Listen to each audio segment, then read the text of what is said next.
নায়িকার সাথে খুব রোমান্টিক একটা মুহূর্ত আছে, সেক্ষেত্রে আপনার অনুভূতিটা কি? কেমন হইতে পারে ভাইয়া? বলেন তো একটু, আপনি একটু বলেন, আপনি বলেন, আমি তো শুনি। তখন তো বলতেও পারতেন এই কি চান, আপনি কি শুনতে চান সেটা বলেন, আমি বলি। নাটক তো সারা দিন করে, কিন্তু সে তো দিন শেষে বাঁচছে, সময় দিবে না কিভাবে? অবশ্যই সময় দেয়। কেউই জানে না যে ভাইয়া আমাকে বলছে। ব্র্যান্ড প্রমোশন নিয়ে ভালো যাচ্ছে, ব্যস্ততা যাচ্ছে, আর আলহামদুলিল্লাহ আমার দিনকাল ভালোই যাচ্ছে। আমার সারাক্ষণ আমার প্যাশনের কাজ নিয়েই হচ্ছে, এই জন্য দিনটা ভালো যাচ্ছে। আমার আসলে প্রমোশন নিয়ে এখনের ব্যস্ততাটা একটু বেশি, প্রচুর ব্যস্ততা। যেটা ঈদের সময়, যেহেতু সামনে কোরবানির ঈদ, যদিও ঈদের রোজার ঈদ না, তারপরেও সেই রোজার ঈদের মতোই ব্যস্ততা, মানে কমতি নাই কোনো, এই আর কি। না না না, আমার কারোর সাথে অভিনয় করার ইচ্ছা নেই। আমি তো অভিনয় করতে পারি না ভাই, আমি তো অ্যাক্ট্রেস না। ও আগেই পড়ে গেছে।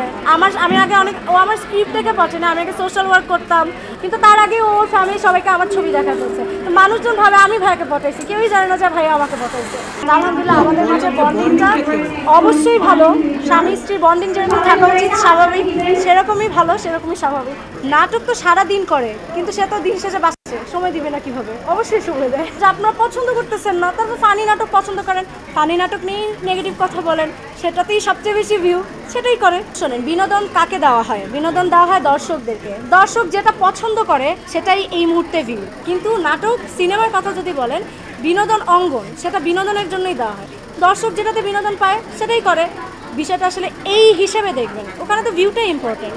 কারণ ভাইয়ের সিনেমা পছন্দ, মানে সিনেমাতে ওর মনে হয় ওর কোনো ফিউচার নাই। হ্যাঁ, ও হচ্ছে নাটকটাই বেশি করতে পছন্দ করছে, স্বাচ্ছন্দ্যময়। সিনেমা করলে দেখা যাচ্ছে হয়তো বা অনেক সময় বাহিরে থাকতে হয়, বা অনেক, ওইটাও চাইতে ওর মনে হয় বাসায় থেকে থেকে একদিন নাটক ওর কাছে ভালো লাগে, এটা আর কি ও পার্সোনাল। ভাইয়া চুজ করে, কিন্তু ভাইয়া আমার কাছ থেকে অনেক সময় পরামর্শ নেয়। আমি মাঝে মধ্যে ওকে স্ক্রিপ্ট পড়ে শোনাই। ওই যে বললেন সময় থাকে না, অনেক সময় দেখা যায় ও অন্য কাজ করতেছে, আমি ওকে স্ক্রিপ্ট পড়ে শোনাচ্ছি, ও মোবাইল টিপতেছে। হ্যাঁ, কিন্তু আমাকে ওই স্ক্রিপ্টটা একটু পড়ে শোনাও তো। ওর মেন্টাল, সবচাইতে যেটা মেন্টাল সাপোর্ট, সেটা দেয় আর আমাকে। সময়ের স্রোত আমাকে নিয়ে আসছে এখানে। আমি তো অনেক পেশাতেই করেছি, আগেই বলেছি, কিন্তু আমার ওইটাতে এত সময় লং লাস্টিং করতেও পারিনি, এত রেসপন্স এইভাবেও আমি পাইছি। দেখলাম মানুষ পছন্দ করতেছে, তারা চাচ্ছে যে আমি এই অমুক ব্র্যান্ড প্রমোশন করি, বিজনেস ওনারা চাচ্ছে আমি তাদের প্রোডাক্ট প্রমোট করি।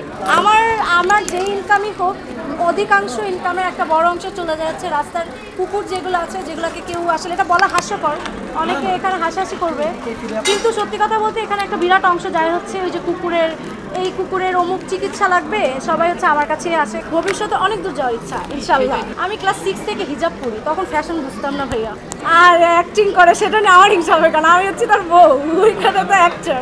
নায়িকার সাথে খুব রোমান্টিক একটা মুহূর্ত আছে, সেক্ষেত্রে আপনার অনুভূতিটা কি? কেমন হইতে পারে ভাইয়া? বলেন তো একটু, আপনি একটু বলেন, আপনি বলেন, আমি তো শুনি। তখন তো বলতেও পারতেন এই কি চান, আপনি কি শুনতে চান সেটা বলেন, আমি বলি।